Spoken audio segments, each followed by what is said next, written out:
الرحيم لتجدن أشد الناس عداوة للذين آمنوا اليهود والذين أشركوا صدق الله مولانا العظيم وصدق رسوله النبي الكريم ونحن على ذلك من الشاهدين والشاكرين والحمد لله رب العالمين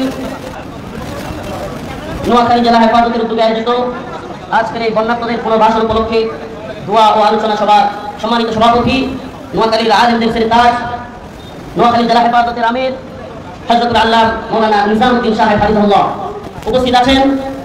আজকের এই প্রোগ্রামের মধ্যমণি 1 বছর 2 বছর 1 মাস 2 মাস 1 দিন 2 দিন নয় 14 থেকে 15টি বছর জালেম হাসিনার নির্যাতনের শিকার হয়ে 14-15টি বছর কারাগারের বদ্ধ কুঠুরিতে কাটানো তাওহীদের মুয়াজ্জিন শাইখুল হাদিস আল্লামা জসিমউদ্দিন রহমানী হাফিজাহুল্লাহ পথে আছেন উম্মাহর দরদি রাহবার উম্মার জন্য যার মন কাঁদে সব সময় যার মধ্যে উম্মার ফিকির দেখতে পাই শাইখুনা হারুন ইসা হাফিজাহুল্লাহ। আমি যে মানুষটির মধ্যে আকাবির আসলাফদের সাহাবায়ে কেরামের নমুনা দেখতে পাই পথে আছেন প্রিয় ভাই মুফতি মাহমুদ হাসান গনবী হাফিজাহুল্লাহ। আর উলামায়ে কেরাম হেফাজতের শীর্ষ নেতৃবৃন্দ আপনাদের এখানে উপস্থিত হওয়ার জন্য আসতেছেন। লাকসাম বের হয়েছেন চট্টগ্রামের কৃতি সন্তান হেফাজত গড়ার কারিগর নৈপথ্যের কারিগর হযরত আল্লামা মাওলানা মীর ইদ্রিস হাফিজাহুল্লাহ। আমাদের সকলকে এখানে উপস্থিত হওয়ার জন্য রব্বে কাবা তৌফিক দান করেছেন। ওনারা আসতেছেন, আমরা আমাদের মুখ থেকে গুরুত্বপূর্ণ কথা শুনবো, সেজন্য রব্বে কাবা দরবারে প্রথমে এখানে আমি শুকর আদায় করব আলহামদুলিল্লাহ। প্রিয় উপস্থিতি, আলোচনার বিষয় নির্ধারণ করা হয়েছে বন্যাপ্রদের পুনর্বাসন। আমি আয়াতে কারিমা তিলাওয়াত করেছি মুসলমানদের শত্রু, মুসলমানদের কঠিন শত্রু আল্লাহ পাক বলেন কোরআনে। দুটার মধ্যে কি মিল? আলোচনা সভা নির্ধারণ করা হয়েছে বন্যাপ্রদের পুনর্বাসন, আর আমি আয়াত কারিমা তিলাওয়াত করেছি ইসলামের শত্রু কারা। অনেকে মিল খুঁজে পাবেন না, আমি বলবো এটার মধ্যে অনেক বড় মিল আছে। দয়া করে কেউ যদি এইদিকে না এসে ওইদিকে বসলে মনে ভালো হবে, মনে শুনবে না, কারণ এখানে আসলে মঞ্চে এটা কাপাকাপি শুরু হয় এবং শুধু মনে শুনিয়ে না, ওই দিক থেকে একটা রাস্তা করলে আমার মনে ভালো হবে। কেউ হাজিরিন, আবারও বলতেছিলাম আলোচনার বিষয়বস্তু আজকে নির্ধারণ করা হয়েছে বন্যাপ্রদের পুনর্বাসন, কিন্তু আমি আয়াত কারিমা তিলাওয়াত করেছি লাতাজিদান্না আশাদ্দান নাস আদাওয়াতাল লিল্লাযিনা আমানুল ইয়াহুদ ওয়াল্লাযিনা আশরাকু।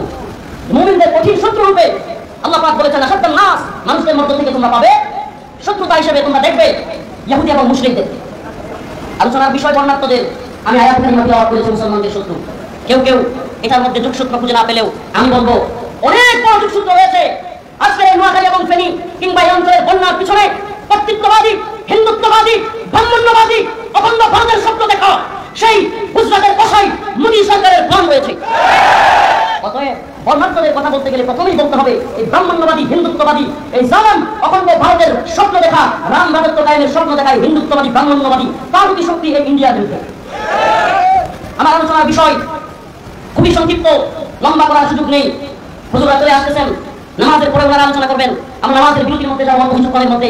প্রিয় হাজিরিন, আজকে এই যে ফেনী নোয়াখালী অঞ্চলের বন্যা, এই বন্যার পিছনে আওয়ামী লীগ গভর্নমেন্ট যখন ক্ষমতায় ছিল বারবার আমাদেরকে বোঝানোর চেষ্টা করা হয়েছে কিশোরগঞ্জে রাষ্ট্রপতি এলাকায় যাওয়ার জন্য একটা বাঁধ নির্মাণ করা হয়েছে, এই জন্য এই বন্যা হয়। মিডিয়া বুঝাইছে তীব্র বৃষ্টির কারণে বন্যা হয়, কোন কোন মিডিয়া এবারে লিখতো গুজরাট থেকে নেমে আসা পানির কারণে বন্যা হচ্ছে, এবং একটা ভারতের নাম লিখতে সাহস করে নাই। এখনো পর্যন্ত এই দালাল অনেক মিডিয়া ভারতের নাম লিখতে সাহস করে না, নাকি চাটুকারিতা করে। ও প্রিয় মুসলিমরা, ও নোয়াখালীর মুসলমান, আমাদেরকে শত্রু মিত্র চিনতে হবে। আমাদের বন্ধু কারা, শত্রু কারা। আমাদেরকে কেউ কেউ রাজনীতি শিখায়, কেউ কেউ অর্থনীতি শিখাতে চায়, কেউ কেউ আমাদেরকে রাষ্ট্রনীতি শিখাতে চায়, আমাদেরকে আর্থসামাজিক অবস্থান, অর্থনৈতিক অবস্থান বুঝে কথা বলতে বলে। আমি বলি শুনো, আমরা সব বিষয়ে রাজনীতি, অর্থনীতি, পররাষ্ট্রনীতি এগুলো বুঝে কথা বলবার চেষ্টা করি, কিন্তু যদি আমাদের সামনে ইস্যু চলে আসে ইসলামের, আমাদের সামনে যদি ইস্যু চলে আসে ঈমানের, আমাদের সামনে যদি প্রশ্ন চলে আসে রাসূলুল্লাহ সাল্লাল্লাহু আলাইহি ওয়াসাল্লামের, তখন আমরা রাজনীতি, অর্থনীতি, পররাষ্ট্রনীতি বুঝি না। খুব ক্লিয়ার বুঝতে হবে, আমরা পররাষ্ট্রনীতি বুঝি, আমাদেরকে পররাষ্ট্রনীতি বোঝানোর দরকার নাই। আমরা পররাষ্ট্রনীতি বুঝি মানি, কিন্তু পররাষ্ট্রনীতির নামে নতজানু প্রভু এবং কৃতদাসের পররাষ্ট্রনীতি আমরা মানি না। আমরা আবার বলছি, আমরা যে প্রশ্নে ভারত বিরোধী, কিসের প্রশ্নে? ইসলাম প্রশ্ন, ঈমান প্রশ্নে, মুসলিমদের ভূখণ্ড ধ্বংস করার পায়তারার প্রশ্নে আমরা ভারত বিরোধী। একই প্রশ্নে আমরা আমেরিকা বিরোধী। এটা খুব ভালোভাবে বুঝতে হবে। আওয়ামী লীগ গভর্নমেন্ট ক্ষমতায় থাকাকালীন আপনারা দেখেছেন নুপুর শর্মা ভারতে বসে রাসূলুল্লাহ সাল্লাল্লাহু আলাইহি ওয়াসাল্লামকে নিয়ে কটূক্তি করেছিল। এ বাংলার মুসলমান আলেম সমাজ গ্রেপ্তার হওয়ার পরেও সাধারণ জেনারেল শিক্ষিত নটর ডেম কলেজের ছাত্ররা, রাজশাহী বিশ্ববিদ্যালয়ের ছাত্ররা, বিভিন্ন কলেজ ভার্সিটি পড়ুয়া ছাত্ররা রাসূলুল্লাহ সাল্লাল্লাহু আলাইহি ওয়াসাল্লামের ভালোবাসায় রাজপথে তীব্র আন্দোলন গড়ে তুলেছিল। আপনারা দেখেছেন। আশ্চর্যের বিষয়, এক কুখ্যাত কুলাঙ্গার আব্দুল শয়তান, এটার নাম দিয়েছিল আব্দুল মোমেন। আমি বলি এটা আব্দুল শয়তান। এই আব্দুল শয়তান দম্ভ ভরে হিন্দুদের প্রোগ্রামে গিয়ে বলেছিল, এক বড় মহিলা ভারতে একটা কথা বলে ফেলেছিল, আমরা এই ইস্যুতে বাংলাদেশে আন্দোলন করতে দিই নাই। আমরা ভারতবর্ষের সরকারকে বলে এসেছি হাসিনাকে রাখতে হবে। মনে আছে? সমস্যাটা কোথায়? এদেশের মিডিয়া বলেন কিংবা আমরা কেউ ওই যে রসুলকে নিয়ে কথা বলতে এটাকে ফোকাস না করে বাংলাদেশ সরকারের কথা বলতে ওটাকে ফোকাস করছি। অবশ্য এটার চাইতে কত ভয়ঙ্কর কথা আব্দুল শয়তান বলেছে কি, যে আমরা রসুলকে কটূক্তি করেছে এক ভদ্র মহিলা, নাউজুবিল্লাহ। ওর বাসায় নুপুর শর্মা কি মহিলা? কেন আপনারা কি শুনেন না এই কথাগুলো? অথচ এটাকে ফোকাস না করে এদেশের মিডিয়া বলে, এদেশের সুশীল পাড়া বলে, এদেশের আম জনতা বলে ফোকাস করছে কোনটা? আমরা ভারতবর্ষের সরকারকে বলে এসেছি। আমি কারাগারে থেকে আমার তো আফসোস হয়েছে, হাই হাই রসুলকে নিয়ে এত বড় দাম্ভিকপূর্ণ কথা বলেছে, এটাকে ওই সময় সুতা পিটা করে বাংলাদেশে সুতা পিটা করে জালদিয়া পিটা হয়ে গেছে।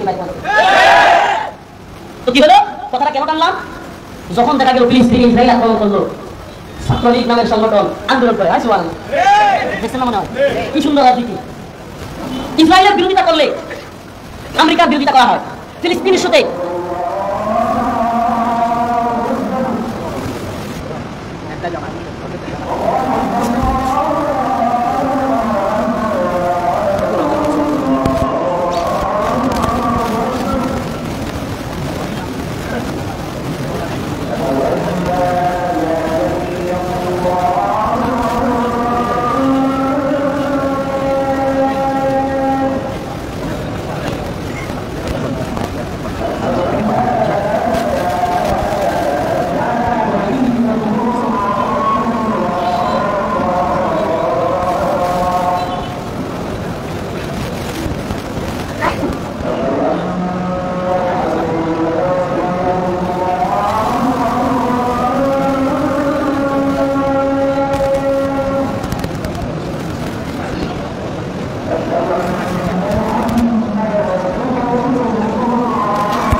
ইনশাআল্লাহ একটা 30-এ নামাজ হবে। তো আমি ইনশাআল্লাহ একটা 15-এর দিকে ছেড়ে দিব ওদের জন্য, প্রস্তুতির জন্য। একটা 30 অর্থাৎ 1টায় নামাজ হবে, আবার 2টায় আলোচনা শুরু হবে। 2টার আগে হুজুরা অলরেডি সোনাইমুড়ি আছেন, আপনারা সোনাইমুড়ি ছিলেন না? খুব কাছাকাছি ওনারা চলে আসবেন, নামাজ পড়বেন এখানে।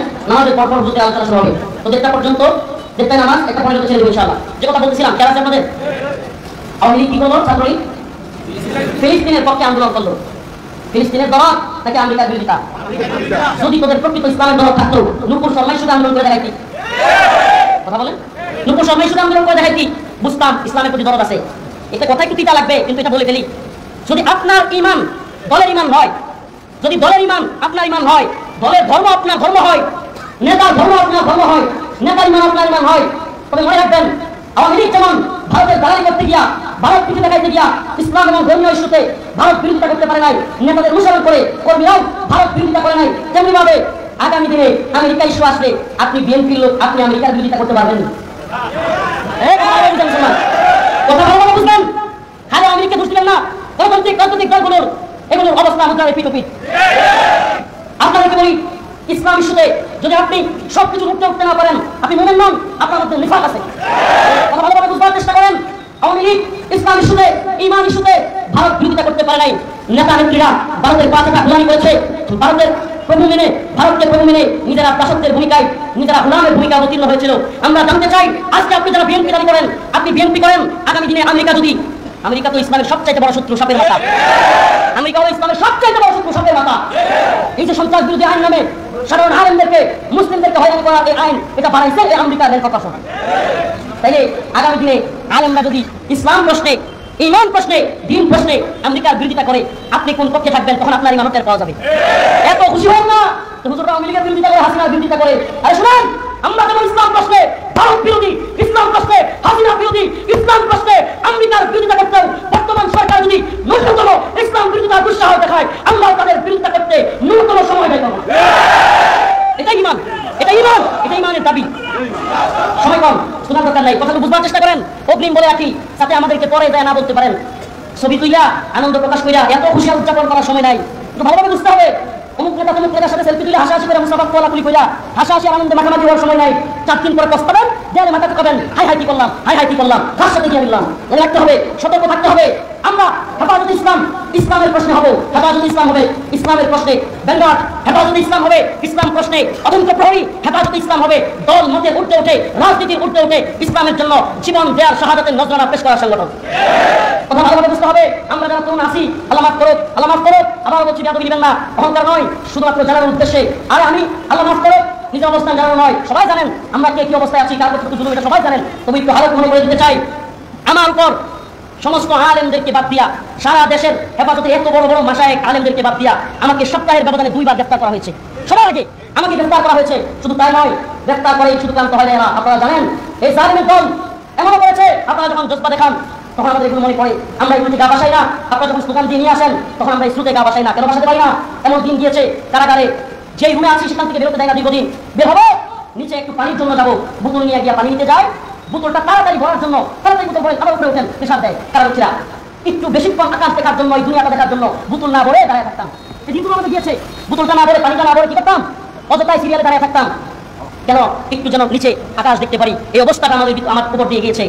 আমাদের এই জুব্বা খোলা হয়েছে, ট্রেনে লুঙ্গি খোলা হয়েছে, আমাদেরকে জড়ায় ধরছে মহিলারা, দৈরাইগুলো এরকম অনেক ক্যামেরা দিয়া ছবি তোলা হয়েছে। এই দিনগুলো গিয়েছে। প্রিয় হাজিরিন, কেন বলতেছি এই কথাগুলো? বলতেছি এই জন্য, আমরা তরুণ মানুষ, আমরা যুবক মানুষ, অল্প বয়সী মানুষ, আমাদেরকে সবার আগে গ্রেফতার করেছে জালেম। কেন? কারণ আমাদেরকে তারা থ্রেট মনে করেছে। আমি আবার বলি, হেফাজতে ইসলামের নেতৃবৃন্দ যারা এখানে আছেন, নোয়াখালীবাসী, আপনাদের এই সাহসী উদ্যোগ, এই প্রজন্মের সবচেয়ে বেশি মাসলুমদেরকে নিয়ে আপনারা এই নোয়াখালীবাসীকে এই প্রোগ্রামটা করেছেন। আমি প্রথমেই এই সাহসী ভূমিকার জন্য আল্লামা নিজামুদ্দিন সাহেব হামজাউল্লাহকে আন্তরিকভাবে মুবারকবাদ জানাই। এই মানুষগুলো সবচাইতে বেশি জুলুমের শিকার, এই মানুষগুলো সবচাইতে বেশি জুলুমের শিকার। আপনারা মনে রাখবেন, এই মানুষগুলোকে যদি আপনারা পাশে থাকেন, ইনশাআল্লাহ আগামী দিনে এই সব মানুষগুলোকে দিয়ে ইসলামী বিপ্লবের স্বপ্ন দেখা যায়। অতএব আবার বলি, আমরা আমাদেরকে গ্রেফতার করার কারণে, আমাদেরকে আগে ভাগে রিমান্ডে নেওয়ার কারণে, দীর্ঘদিন কারাগারে রাখার কারণে, ওদের ক্ষোভের কারণে আমরা হেরে যাই নাই। আল্লাহ পাক যে সমস্ত মানুষ মাজলুম হয়েছে তাদেরকে সম্মান দিয়েছেন, আর যারা লাঞ্ছিত করেছে, এই মানিককে ইবনে মেনন কিংবা এই সমস্ত নেতা, আজকে এদের অবস্থা কি? এই তো সেদিনের আইজিপি চৌধুরী আব্দুল্লাহ মামুন, আমি কোথাও বলি না, সারা দেশে এই লোকটা আমার প্রোগ্রাম নিষিদ্ধ করেছিল, কেউ জানে না। সারা দেশে আমি প্রোগ্রাম করতে পারতাম না। আল্লাহ কি কুদরত, এই কয় দিনের ভিতরে এখন শুনি তার 2 দিন পর কথা রিমান্ড। সুবহানাল্লাহ। পারে কে? সুবহানাল্লাহ ওয়া বিহামদিহি। হুয়াল আউয়াল ওয়াল আখির ওয়াল যাহির ওয়াল বাতিন। আল্লাহই প্রথম, আল্লাহই শেষ। আল্লাহুম্মা মালিকাল মুলক তুতিল মুলকা মান তাশা ওয়া তুইজ্জু মান তাশা ওয়া তুযিল্লু মান তাশা বিয়াদিকাল খায়র। আর আল্লাহই সব, তাবারাকাল্লাযী বিয়াদিহিল মুলক ওয়া হুয়া আলা কুল্লি শাইইন কাদির। আর যে রব সব পারে, সমস্ত ক্ষমতার মালিক যিনি, আমরা তার ক্ষমতায় বিশ্বাস করি। আওয়ামী লীগের কিংবা বিএনপির কিংবা ডক্টর ইউনূস সাহেবের ক্ষমতায়, আমেরিকা কিংবা ব্রিটেনের ক্ষমতায়, ভারতের ক্ষমতায় আমরা বিশ্বাস করি না। আমরা তার ক্ষমতায় বিশ্বাস করি। আল্লাহর ক্ষমতায় বিশ্বাস করার ব্যক্তিদেরকে ভয় দেখায় বাদ নাই। আল্লাহ কসম, এই জমিনে শাহাদাতের নজরানা পেশ করার জন্য হামেশাই আমরা প্রস্তুত, কিন্তু কোন দলকে ইসলাম বিরোধী এজেন্ডা বাস্তবায়ন করবার জন্য দিব না। আমরা আপনাদের পাশে আছি, ভারত বিরোধী চাই, মনে রাখবেন। আপনিও ঢাকা যাবেন, আমিও ঢাকা যাবো, সমস্যা কি? একসাথে যাই, আপনি আরেক দলে হন, এতে সমস্যা নেই। আপনি ঢাকা যাবেন, আমি ঢাকা যাবো, আপনি কুমিল্লা পর্যন্ত যাবেন। আচ্ছা আসেন, কুমিল্লা পর্যন্ত তুমি শক্তিশালী না, এরা কিন্তু আমরা বুঝি আসি, কিন্তু ভারতের বন্ধু হওয়ার চেষ্টা করবেন, আপনার সাথে আমরা মনে রাখবেন। ভারতের সাথে পিড়িত দেখা এখনো আসার চেষ্টা করবেন, হ্যাঁ এই জাতি যেমন মাথায় তুলতে পারে আসার দিতে পারে, খুব করে আসার দিয়ে যাবেন হাইরে কিলো জনপ্রিয়তা বেলুন খুব করে দেখবেন ফুটা হয়ে গেছে। সাবধান সাবধান, এই জাতি শত্রু মিত্র চিনো, শত্রু মিত্র চিনবার চেষ্টা করো। আমাদের বর্তমান পৃথিবীতে মুসলিমদের কিংবা এই ভারত উপমহাদেশের কিংবা বিশেষ করে বললে বাংলাদেশের সবচেয়ে বড় শত্রু হিন্দুত্ববাদী সরকার। এটা ভালোভাবে মাথায় ঢুকাইতে হবে, আমাদেরকে ভালোভাবে ঢুকাতে হবে। হেফাজত ইসলামের কেন্দ্রীয় নেতৃবৃন্দ, ওনাদের কাছে যদি আমার এই পায়গাম পৌঁছায়, বিনীতভাবে বলবো আমরা আপনাদেরকে ভালোবাসি আল্লাহর জন্য, আল্লাহ আমরা আপনাদেরকে ভালোবাসি আল্লাহর জন্য। কিন্তু দিন ইমানের বিরুদ্ধে গিয়ে তথাকথিত গণতান্ত্রিক রাজনীতি করতে গিয়ে ইমান দিন এগুলোর সাথে আপোষ করবেন, আপোষকামী হবেন, আমরা আপনাদের পাশে নেই। তরুণ প্রজন্ম আপনাদের পাশে পাবেন না, লিখে রাখেন পাবেন না। তরুণ প্রজন্ম আপনাদের পাশে আছে যতক্ষণ আপনারা জুলুমের বিরুদ্ধে, যতক্ষণ আপনারা ইসলাম প্রশ্নে ভারত আমেরিকার বিরুদ্ধে। আমাদের বর্তমান নতুন সরকারের বিশেষ সহকারী ভালোই উল্টাপাল্টা কথা বলা শুরু করছে। আমরা শুনতেছি, দেখতেছি, আমরা এক্ষুনি আপনাদের বিরুদ্ধে যেতে চাই না, আমরা কখনো যেতে চাই না। যদি ভারত প্রশ্নে, আমেরিকা প্রশ্নে, ইসলাম প্রশ্নে আপনারা যদি আমাদের সাথে থাকেন, আমরা আপনাদের সাথে থাকতে সমস্যা নেই। কিন্তু এটা কথা মনে রাখবেন, এটা কথা মনে রাখবেন, ভারত প্রশ্নে কিংবা ইসলাম প্রশ্নে ন্যূনতম ছাড় দিতে আমরা প্রস্তুত নই। আমরা সব কিছুতে ছাড় দিব, রাজনীতি বুঝি, অর্থনীতি বুঝি, দেশের অবস্থান বুঝি, আমরা আমাদের অবস্থান বুঝি, আমাদের পায়ের তলার মাটি কথানি শক্ত কতটুকু এটাও বুঝি। এটা আমরা বুঝতে 32 মাস কারাগারে থেকে দিনের পর দিন রিমান্ডে থেকে এখন যদি এগুলো না বুঝি কবে বুঝবো? আমরা এগুলো বুঝি, জানি। অতএব আমরা জানা বোঝার বাইরেও কিছু করি, এটা আল্লাহ শক্তিতে, সুবহানাল্লাহ। কার শক্তিতে? এটা আল্লাহ শক্তিতে করি। আবার বলি, হেফাজতের আলেমদেরকে বলি, আমরা আপনাদেরকে ভালোবাসি, কিন্তু আপোষকামী হবেন না। আমরা আপনাদেরকে ভালোবাসি। মর্দে মুজাহিদ মাজলুম আলেমদেরকে জঙ্গি, মানহাজি, ওই আমেরিকা রেন কর্পোরেশনের ভাষায়, আওয়ামী লীগ হাসিনার ভাষায়, ভারতের ভাষায় মানহাজি জঙ্গি বলে এই মর্দে মুজাহিদ মাজলুম আলেমদেরকে ট্যাগ দিয়েন না। মনে রাখবেন, মনে রাখবেন, এই জাতি মাজলুম আলেমদের পাশে ছিল, আছে। এই জাতি উম্মার জন্য যারা কাজ করে, উম্মার জন্য যারা পিতা, এদের পাশে থাকবে। কিছুদিনের মধ্যে দেখবেন, হ্যাঁ মুফতি ফয়জুল্লাহ সাহেবের অবস্থা আমার অবস্থা তো পার্থক্য নাই। কাহিনী কি? কাহিনী কি? কাজ যদি মুফতি ফয়জুল্লাহ সাহেব হয়, আপনার পিছন ছেড়ে দিবে যুবকরা। কাজ যদি মুফতি আমিন রহমতুল্লাহ আলাইহি হয়, আপনার পাশে যুবকরা থাকবে। কাজ যদি মর্দে মুজাহিদ হয়, তাহলে আপনাদের পাশে যুবকদেরকে পাবেন, তরুণদেরকে পাবেন। এই উপস্থিতি আজকে যারা মনে করেন আমি যে কথা বলার জন্যই আয়াত কারিমা তিলাওয়াত করেছি, ভারত প্রশ্নে এই যে নোয়াখালী ফেনীর বন্যা, এটা কি জন্য? ভারতের জন্য। এক কথায় এটা কি জন্য? এই দেশে এত পরিমাণ বৃষ্টি হওয়া লাগে না, পূর্ণ হয়ে যায়, আমাদেরকে, আমাদের মানুষদেরকে ভাষায় নিয়ে যায় এরা। আর এর সাথে আমাদের বন্ধুত্ব থাকতে পারে, থাকতে পারে, এটা খুব স্পষ্ট বুঝতে হবে। আর এই হাসিনা সরকার কেন চলে গেল? দুইটা কথাই বলি শুধু, জাস্ট দুইটা কথাই।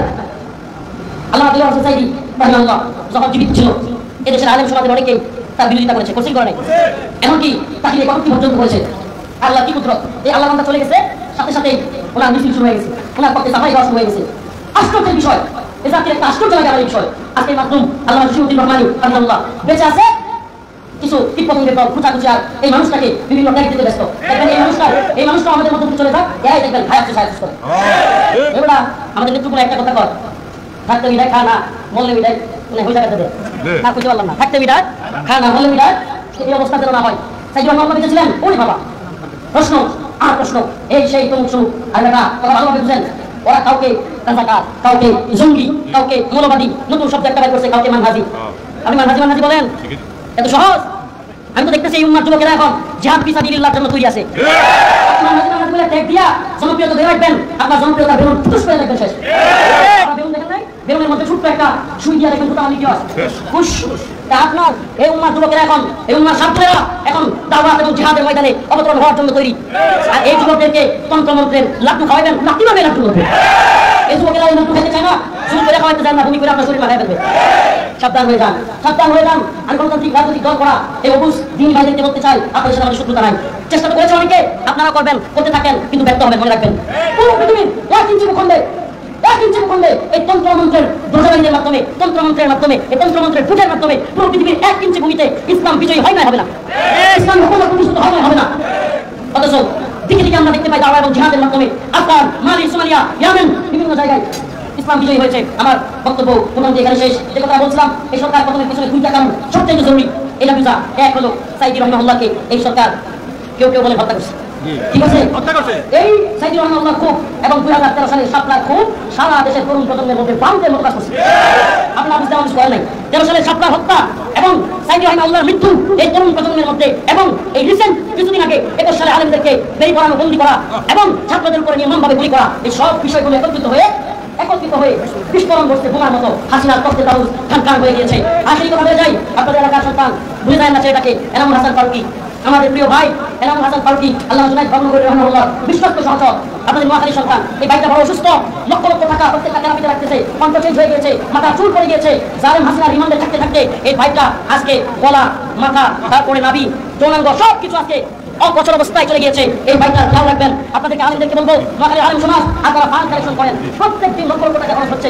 এই ভাইটার গত রাত্রে প্রায় আধা ঘন্টা কথা বলেছি, এই ভাইটার খেয়াল রাখবেন। আপনারা ফান্ড তৈরি করেন, বাংলাদেশি মানুষের পাশে দাঁড়ানোর জন্য দরকার। এই মাসদুম আজকে চেন্নাই হসপিটালে ভর্তি, তার পিছনে দাঁড়ানো আমাদের জন্য ওয়াজিব ওয়াজিব। অতএব এই মাসদুম মানুষটার সাথে আমরা পাশে থাকবো, তার সুস্থতার জন্য দোয়া করবো, আর্থিকভাবে সহযোগিতা করবো। এখন আমাদের বিরতির পর ইনশাআল্লাহ ইনশাআল্লাহ আমাদের এক মাসদুম